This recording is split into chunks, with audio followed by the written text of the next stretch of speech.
Welcome to Public Comment. I'm John Dunbar, former mayor of Yountville. And I'm Alfredo Pedroza, farmer. And I'm Alonso Corona. I'm the CEO of the Napa County Hispanic Chamber of Commerce. I'm also a business owner and an entrepreneur. Thanks for joining us as we talk about politics, people, and whatever else Alonso wants to. The way people do business today has changed. There's no one trick Only pony. focusing on Just that. because it might have been the way you did it 20 years ago. Oh shit, what do I do now? People don't know how to Our network. fastest growing business segment. There's no replacing the human component. Alfredo, I think the most important disclosure we have for this episode, being in the middle of harvest, is you tell us, what is it like to be a farmer? You know, John, it's a beautiful thing. I'll tell you, I'm quickly learning Mother Nature challenges you in different ways, right? Whether you have some rains in October that you have to adjust and calibrate, and there's no like rule book, right? You have to walk the vineyard and see what's going on. And I've gained a lot more respect, right, for the bottle, right? The juice that we're drinking, because so much of that is predicated based off the decisions people are making in the vineyards, right? So yes, you can trust your viticulturist, but you got to be out there, man. So you got to get out of your car, walk the vineyard, see what's going on, taste the grapes. And I'm new to this, right? But there's nothing like that personal experience and that personal touch of being in the vineyards. So for me, it's been fun, right? And every year is going to be different. So it's not like you can go back and say, this is what we did last year. No, it's different. You have more heat, you have more rain, you have more wind, and every region varies, by region, right? So there's different climatic factors. So to me, I'm going to enjoy the wine we drink more because I've seen what's going on. Now, the one thing I want to talk about too is, it's one thing to be the owner. It's the people that are in the vineyards working that have so much fucking knowledge about it, John, because they're the ones working 8 hours a day, rain or shine, cold or not, going in at 7, leaving at 5. That's an incredible talent that they have. So yeah, we talk about 100-point wines and it's cliche, but so much credit should go to the farmers, man. And not me, the people that are actually working in the fucking vineyards day in and day out, man. Well, I remember hearing just recently somebody talk about, matter of fact, it was on one of our previous episodes, that the best bottle of wine is the one you share. And you're seeing it from the front end where the wine, frankly, tastes better because you see what it takes to get that wine in the bottle. I'm going to tell you it tastes better because it's my wine, but it's the standards that start so early, right? How you irrigate, how much compost you drop, how you prune. These are incredible decisions that people are making, John, that have an impact on the stuff that we taste, right? That people say it's 100-point wines or not. It starts there, right? So for us, making some wine, we're making very small. Like I told you, my goal is simple. I want to go to my restaurants, where I have lunch and dinner, and try our wine, right? And it's something to pay tribute to our family, right? Because we are farm workers, right? And guess what? We've worked our asses off, having come from immigrant parents that worked in the vineyards, to say, yes, we have fucking wine. Now enjoy it. It's that simple. I look forward to going to dinner with you and our spouses and you buying a bottle of your own wine at retail. I sold it at wholesale. And you're just paying yourself back. That's going to be beautiful. I don't want to know what my Full circle. I don't want to know what my CPA thinks or my business person, because they're going to say that's a dumb idea. But guess what? It's a dumb idea with a purpose. To dumb ideas with a purpose. There you go, John. Cheers. Alfredo, we have a great guest today. You want to introduce him? Sure. I I know he's already introduced himself. Yeah, but maybe Alonso, and I think you have a great last name in Corona.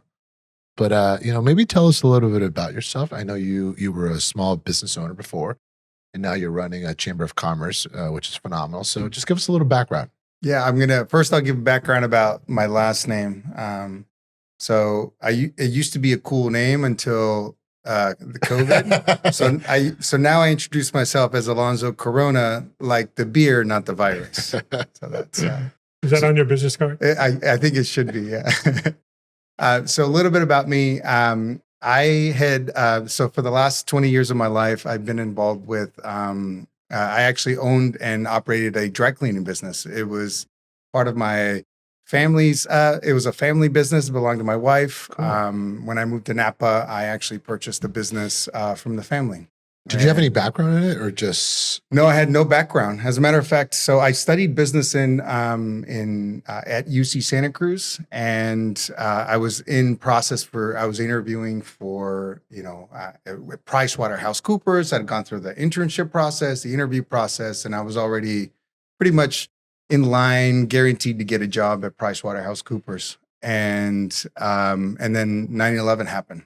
Oof. So as a result, they actually laid off about 20% of their staff. And there I was in college with a business degree. And I was landscaping, and, I had no future at that point. Oh, man. So that's when my in-laws at the time called me and said, "Hey, we're thinking about retiring. Why don't you come take a look at the business?" So I came up to Napa, spent a few months here, and I said, "Okay, yeah, let's give this a try, because landscaping's getting really hard." So you moved your family, you and your wife, to Napa to kind of run the business and take over? Absolutely, yeah. So we moved here like late 2002 or early 2003. Yeah. So you thought you were going to get an easier path by running a small business? Absolutely. Interesting. Yeah. That was the idea. Yeah. It was, I was doing backbreak physical labor, landscaping, which, I was 20 years old. I could do it. Anybody can in their 20s. Not John. You have a bad shoulder. Not in my 20s. Well, maybe I got the time off, but. Yeah. So I moved up and slowly shadowed my in-laws in the production facility, in the office. And then fast forward 2009, we solidified the business sale. Wow. And then, so then the next 20 years of my life basically was running a small business. Yeah. I want to acknowledge, though, that you didn't just take over the business and keep things the same. I know it because I was a customer for that entire time. You got really innovative, and you brought some different services to your customers. Can you talk about how some of that came about, like the texting about deliveries? Yeah, absolutely. So that was the beauty about actually becoming the owner, which was the creativity. I was involved in business groups, innovative groups, and I saw where the industry was going, which was not really advancing in the technology side. So there came a point where I was really frustrated with the service, the communication side. So I actually started my own company, which is an AI communications company. And I decided to develop a software for communications between customers back and forth, which was really simple. It's, "Hey, your order's ready." Or customers can text in and say, "Hey, are you open? Is your driver coming by? I need to update my credit cards." It was some really simple tasks that would really free up our customer service people that I was really looking for. But that was before people realized this was artificial intelligence too. Yeah, absolutely. Everybody's talking about AI now, but you brought it forward. Now, how many years ago was that now? Yeah, so I actually started developing this communication chatbot before chatbots were even cool. It was about 2017. I started working on this. I started developing it, and people thought I was crazy. They're like, "What are you doing? Like, this is a service-oriented industry. Like, people want face-to-face." And I didn't listen to anybody. I saw where it was going. I saw the demands. I saw where it could really make an impact on our bottom line, which is operations, service. It wasn't really about replacing people. It was about improving the type of service we were already offering. It was just increasing the level. That's the fear, though, Alonso, right now. When you listen to AI, and I know it's a topic, John, that you and I want to talk about. I think the fear is job displacement. And I'm so glad you shared it, because to me, as I'm hearing you talk, there's a motive of making your business more efficient operationally, better positioning your people to be more effective, and helping the bottom line as an owner. Absolutely. Like, there's nothing wrong with that. That's good. Being a client in Browns Valley, the very west part of the city of Napa, when I get those texts to say, "Do you have anything to be picked up?" and I say no, I just potentially saved your delivery service 15, 20, whatever minutes of dead time that he or she doesn't have to take. Absolutely. And so it makes sense from a business perspective, not just because it's really cool and you were really innovative at the time, but it was very efficiency and expense oriented. But to your point, though, not that you and I are the best climate champions, but you think about reducing vehicle trips, the less traffic, the less there's so many benefits that may not be the primary benefit of it, though, John. But as you were talking side about, effects, that's positive impacts for a community. Yeah, right. Absolutely. So I was not expecting to talk about AI in your business right now, so that's freaking awesome. But that's one of the things that I remember being so impressed by, because it wasn't just kind of the same old dry cleaning service. I know you expanded also because of the success and the ability to do that.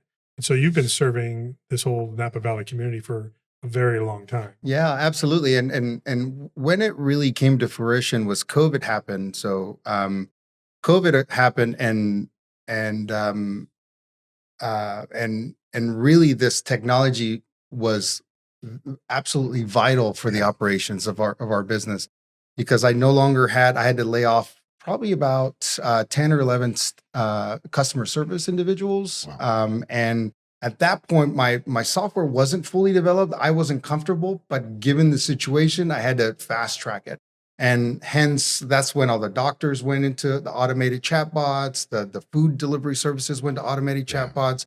And I had already developed mine for a very long time. So it was ready to go, basically. And I was the only one in the industry that was utilizing this technology. But it crosses industries. You just identified that. And so you're able to have that technology that maybe you can reapply it in a different way yourself, or find other potential partners in using that. Yeah, absolutely. So that's really what happened is I started utilizing it in our business. We helped our staff sort of get unemployment at home. We helped them file the applications. We laid off some individuals, and then, I was still servicing individuals, but now I had the chatbot sort of by my side. And it really rang a bell in my head about, well, maybe other dry cleaners might be needing this, because this chatbot was very tailored to the industry. It wasn't broad like ChatGPT. It was very focused, very narrowed. So I developed sort of a presentation, and I started meeting with other dry cleaners, larger operators that can benefit. And I started selling the software across the country to larger operators. So let's kind of speed up a little bit. You decided to sell the business, and I think it's good to hear about those stories. After only 20 years. Yeah. So what was the deciding factor, Alonso, for you and the family to do that? Because I think it's a success in some ways, right? So tell us a little bit about that. Yeah, absolutely. So it's not a sad story. You don't need to get a hanky out. But my wife and I had actually, we were really struggling with our teenage, the oldest one, and had a lot of mental health issues. Our child was very suicidal at the time. I'm sorry to hear that. Yeah, thank you. And so we were really in this position of, do we really focus on the business? And then, mind you, COVID was also happening. We were also struggling with our child. So we were in these crossroads of, do we grow the business, take this opportunity to grow, take advantage of the PPP loans, invest really strong, or do we want our child alive? It was a really simple decision. So we really focused that we made the decision that it was time to sell the business so we could focus on our child. Yeah. Look, the fact that you're saying that, I think that's awesome, and that you're willing to talk about it. Of course. I do think it does illustrate the point of what people go through in life, though, man. Again, we talked about it last week, John, where people might look at someone and say, look, you own a business, it's easy, it's fun. Mm-hmm. And you just don't hear those stories of the decision tree that you have sometimes in life.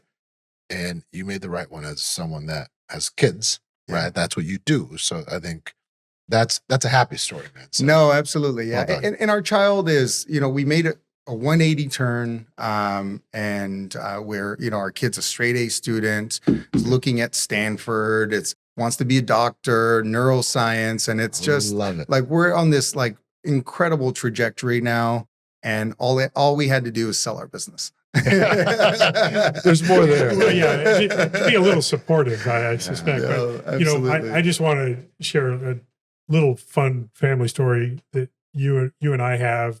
When Jerry and I just had recently moved to our place in Browns Valley, and this time 2 years ago, just before Halloween, and we didn't know what to expect about Halloween. Living in Yountville, we had kids and parents come by all the time, but we didn't know. And so we had 2 giant bags of candy ready to go, and nobody was coming because we were so far down our street that it was too far for kids to walk because there just weren't enough homes there. But sure enough, a vehicle shows up in front of our house, and these people get out. We're like, who's here? Because it's dark enough you can't really tell. And it's it looks like 2 adults and 2 like teens. Yeah. And they come up, and sure enough, it's him and his family, all dressed up. You were a taco, if I remember I correctly. was taco, yeah. And your kids and your wife were all dressed up, and you just wanted to make sure that we had somebody come by for trick or treat. Exactly, yeah, because you were new to the neighborhood. Yeah, and it was so cool. Of course, we dumped all kinds of candy I on would your have doorbell kids. ditched you. I would have knocked on your door.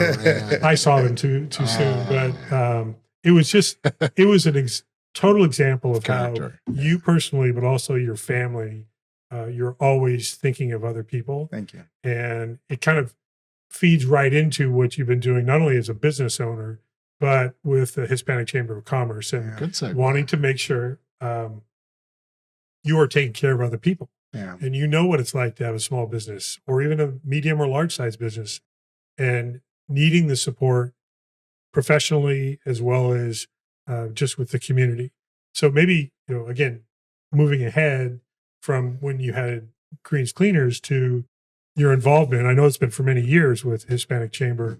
Then you were executive director, and now you've recently been named the CEO. So tell us a little bit about that chapter of your life. And what is it too? I think Yeah. I think John's right. Like, give us a journey. But for someone that's listening, what does the Hispanic Chamber of Commerce do?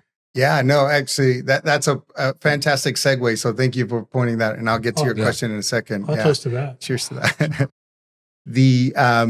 So having a business for the last 20 years of my life, it's tied to your identity. There was, I didn't know how to do anything else, right? I know how to dry clean. I know how to start a business, grow a business, move a business, expand, innovate. And that was the easy part. Once you sell your business, one of the things I struggled with was, who am I without this business? It was tied to my identity for a long time, and I really struggled with that. I didn't do anything. I went for hikes. I rode my bike. I played video games while my son was at school. And I picked up my saxophone that I hadn't done. I played since I was in college. So I did everything that I thought I wanted to do. I took pottery classes, which were awesome. So You didn't see that coming, did you? No. Yeah, All so- these curveballs. yeah. So there's a lot of everything. What is it that I wanted to do? And I didn't have time for them, and I decided to do all of it.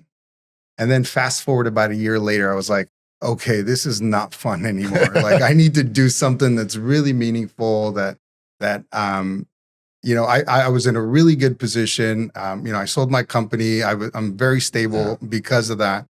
But it was now finding a journey. Who is it that I want to be when I grow up? Or what is it that I want to do? And so I started volunteering I was on the RAD, the Rail Arts District. I have a passion for the arts. I started, shooting photography. I started, and then I volunteered for the Hispanic Chamber Board. And then in the meantime, they had an interim executive director, and that really wasn't working out. And they asked me to be the executive director for the Hispanic Chamber. And I said, I was reluctantly, I didn't accept, but I was reluctant about answering. And then I went home, I asked my wife, she's like, well, I don't know. Like, is this, you'd probably be really good at it. I was like, I don't know what it is, but let me just dive in more into it. And then I called a friend I went to college with, and I said, hey, this is, he's really good at prompting questions. Why are you doing it? Why do you want to do it? Why does it scare you? Apparently I said I was scared a little bit. And I told him, I was scared of public speaking, and now I'm going to answer to 12 bosses, right? I've been my own boss for the last 20 years of my life.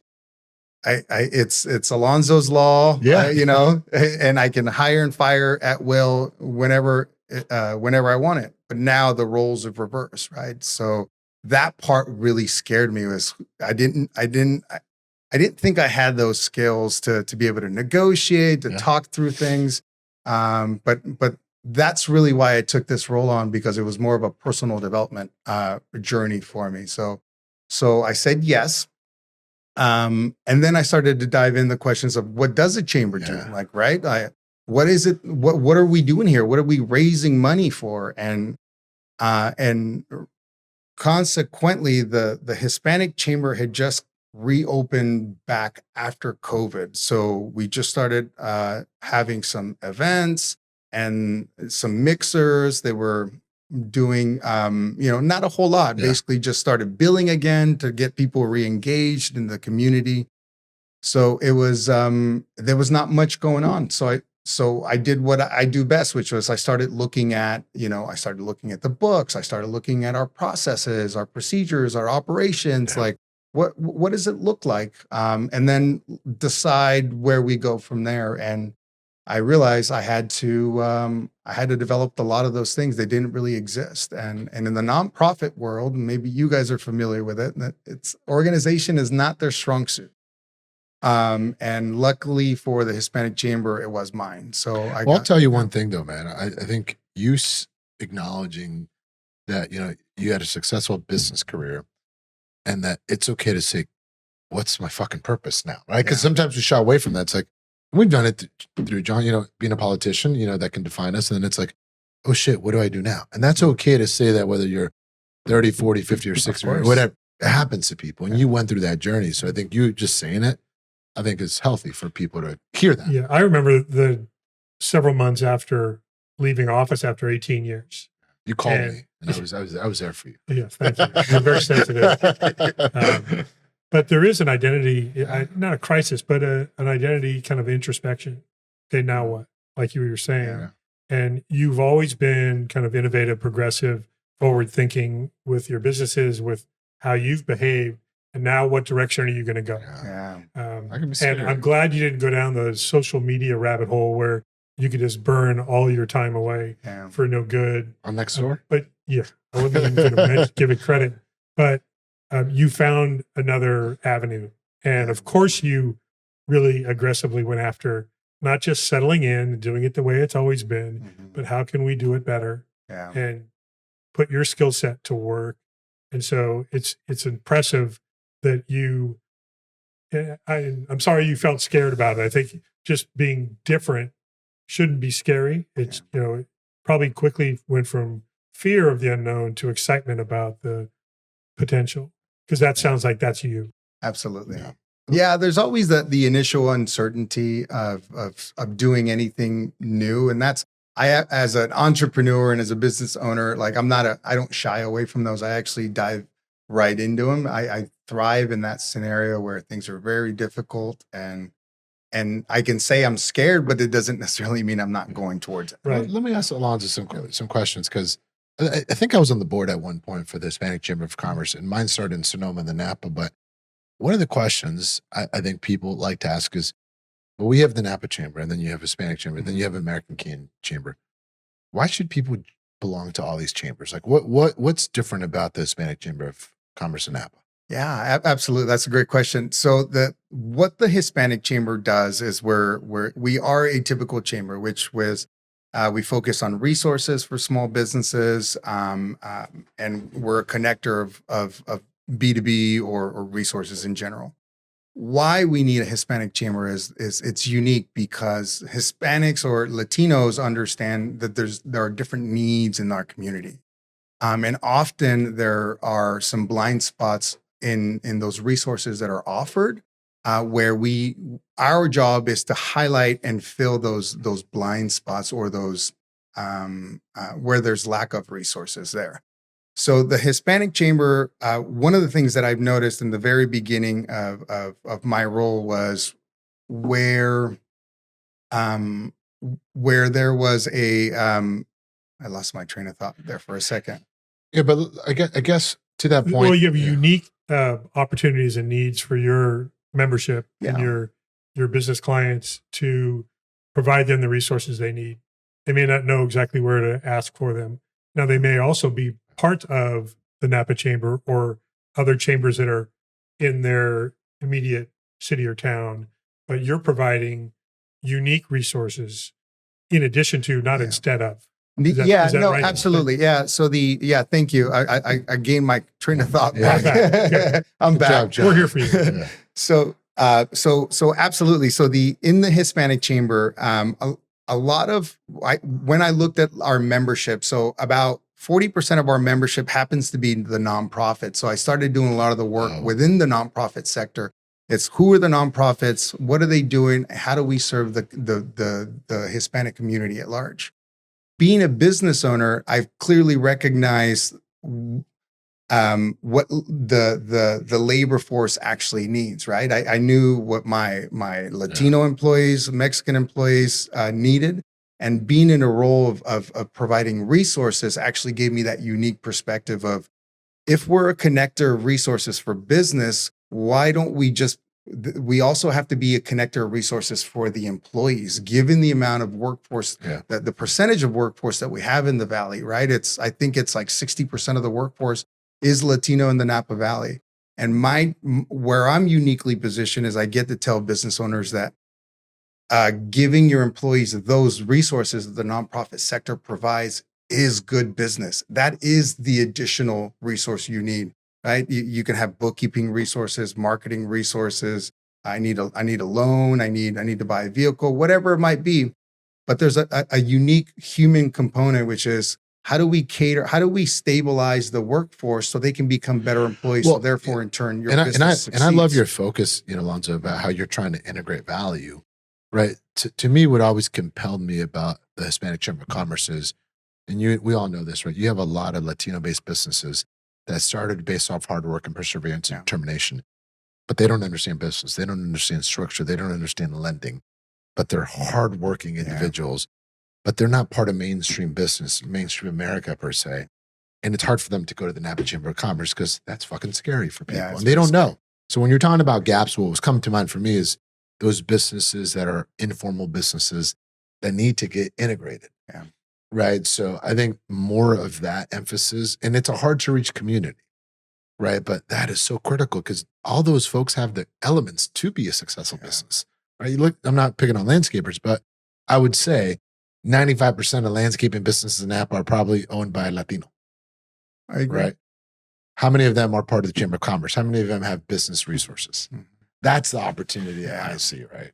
Yeah, I find the biggest challenge is well, even being the trusted source, the resource as being the Hispanic Chamber, right? Latino, the Latino community moves in trusted resources. And the Hispanic Chamber is one of those trusted resources. So, often I get asked, for very simple things, and it can be, I'm starting a business, I need an insurance agent, or I'm expanding, or I need access to, I've got this difficulty with the city, and I'm trying to get a permit to expand my business. And so, but obviously we serve as that resource as well. And we're uniquely positioned to serve that community. How broad a reach do you have? Is it from Calistoga to American Canyon? The population clearly is predominantly in the city of Napa, but how far is your reach, and how big is your membership? And are you seeing opportunities to kind of evolve and grow that like you did your other businesses? Yeah, we so right now the reach is from American Canyon all the way up to Calistoga. So we have memberships. We have a little bit over 100 members. So we don't have a huge membership, but there's a lot of partnership that's happening with cities, with elected officials, sharing of resources with the nonprofits. So a lot of the work I've been doing, I would say the last 6 months, is connecting resources and understanding what resources are out there so that we can fill in the gap to the business community and just the Hispanic community at large. And I know because I've been to several of your combined mixers with the Napa Chamber of Commerce. So I see that you are not only partnering, but integrating and having more network connections available to people that you're inviting people to really engage on a broader level, which I'm impressed with, frankly. Thank you. And talk about how many people are probably in that same kind of scared, unknown space that you know personally. We all do. Yeah. When things change, where you take a risk and open a business and you don't know everything about it, you need somebody to help you out. And so you've done a really nice job that I've seen about reaching out with networking and partnerships that aren't exclusive, but it's inclusive. Yeah, you're absolutely right. And that's one of the very first few things I noticed is how do we expand our network, right? And although our chamber runs on memberships, right? We're not funded by the city, by any sort of initiative within the city or county limits. We're funded strictly by membership. And I can focus all of my time building memberships, or I can focus on building value. And for me, that's a much more important focus. Memberships will come, and memberships will increase. But if I focus strictly on what people need, what people want, and where the value is in belonging to our network, despite of whether or not they're members, it's just a very inclusive scenario. And that's what I'm trying to build, is a very inclusive network here. And I do want to challenge you a little bit, because I think chambers, we have this ideology of what chambers are. And just like you were forward thinking when you were doing your chat box, with AI, I think chambers need that injection, Alonso, of the value, because I think you're spot on, right? You're not focusing on members, you're focusing on value. Value brings membership, right? You've said it. But the way people do business today is changing, right? So how are chambers going to jump into the new century of creating value, right? In a way that I can go sponsor an ad on Facebook or Google Ads or belong to the Chamber of Commerce. Yeah. What gets me a better return on investment? And you did that as a business owner, right? So to me, I just, especially with the Hispanic Chamber of Commerce, there's so much potential there, right? Because you have a base. And I think when we were doing the housing episode, John, I think one of the data points we had was like the fastest growing business segment in the region was Latino, right? Which is your feeder system. Yeah. So how do you innovate? So if you're working on anything that's forward facing, we'd love to hear about it, because to me that's he's exciting. looking for free advice now that he's a farmer. I can see that. Have you joined the Hispanic Chamber? I belong to. That's something that we're going to have to get an answer to. Are you going to give me a membership before the end of this segment? It's going to be a chat box right here. So join now. But to his question, and I interrupted your answer. No, that's okay. Yes, it totally needs innovation, and I think, and if I'm going to back up a little bit, and just I personally think of the chamber as a business, right? So every business, there's no one trick pony, and I can focus all of my efforts on marketing and online and attracting individuals. That's one lane that is a component that we focus on: social media, advertising, and getting people to our mixers. The typical chamber work, we're working on an educational component right now of starting a business, online resources. We're working on that as we speak. But then there's the additional component that even this younger generation, which is my kids, your kids are eventually going to be there. There's no replacing the human component, which is the face-to-face network. Tell me what you need. Relationships. And let me find out what you need so I can help you with what you need. So then in turn, you can help me with what I need.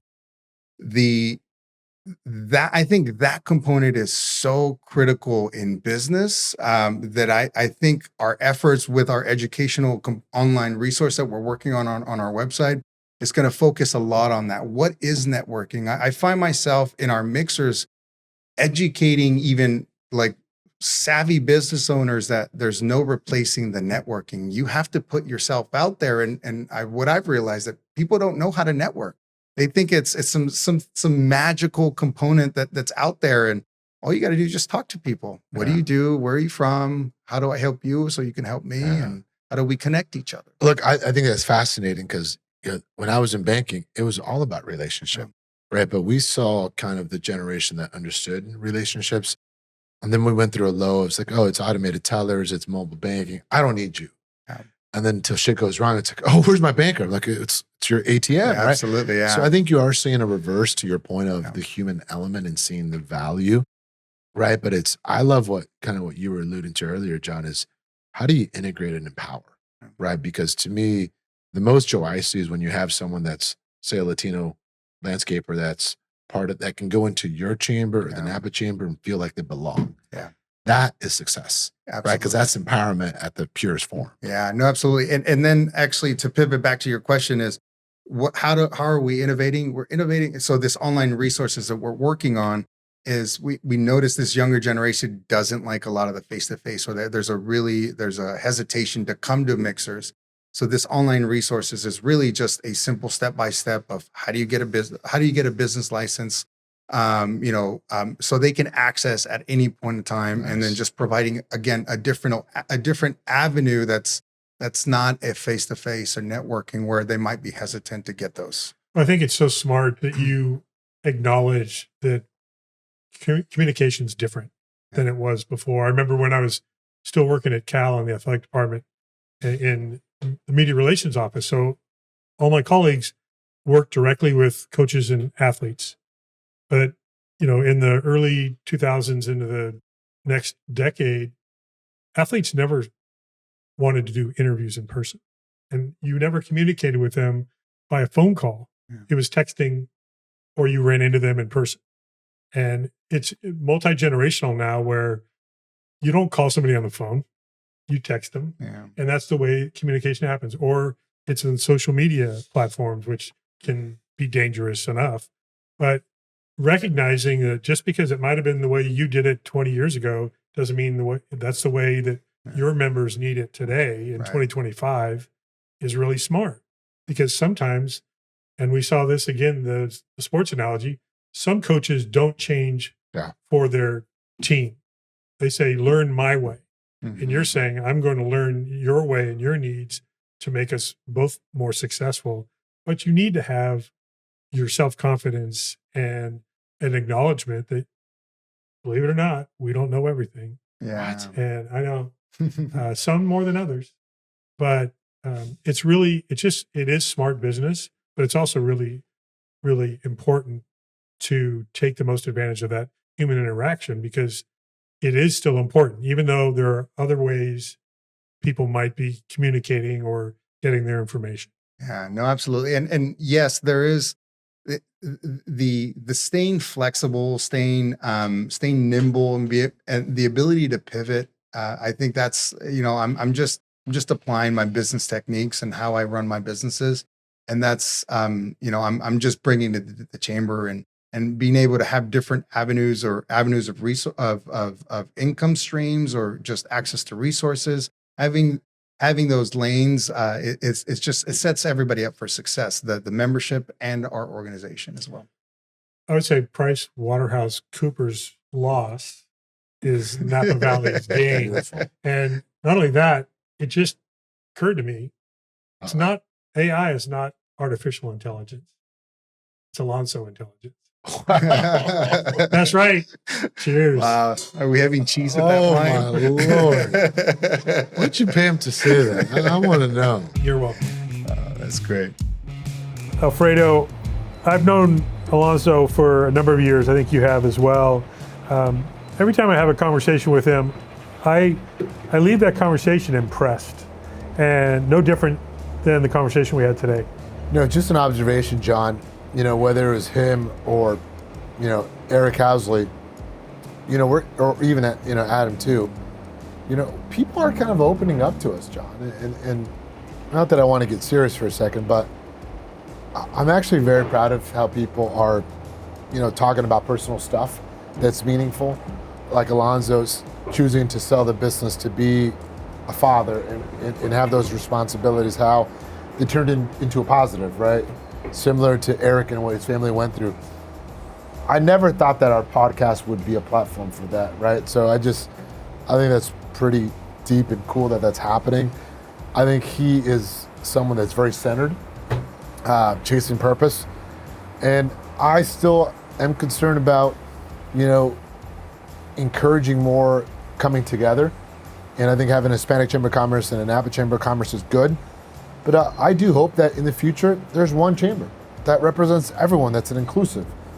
I don't want to be hopeful, but I think that's where society should go, right? I think this is a great step forward to acknowledge that in some cases there are sectors that need additional opportunities and resources that haven't had them before. 110%. And I think he's the perfect person because of his passion, his innovation, commitment, and we heard it both on a personal level as well as a professional level. And so, you know, people like Alonso are such great leaders by being doers. And I just hope that we see more and more of that. And frankly, I'm also pleased that people are comfortable enough with us to get into a little bit of their personal lifetime. But I will tell you, you know, I agree with you what you're saying right now. But I think the reason why I think having two chambers works right now is because being Latino sometimes in first generation, second generation, you're not, risk taking is not good, right? And I think they have an opportunity to encourage that natural predisposition that Latino people have to be entrepreneur, to take, you know, to start a business, but they don't have the full awareness of what the resources are. So I think he can serve a purpose. But once you do that, it's connect them to mainstream, let them be part of the community because they can, right? So, you know, I'm excited. I think his demeanor, his personality is the right person to lead that organization at the right time. And one of the things we said from the very beginning when we started the podcast was we want to talk about politics and people, not just politics, not just what's happening, I'm tired of the but politics, who's John. doing it. We want to introduce people to their neighbors, to their community leaders. Alonso is one of those community leaders, and I'm glad that we were able to have a conversation. To AI. Alonso Intelligence. Cheers. Hey, we got to clink to do it right. A little There we slow. go. Come on.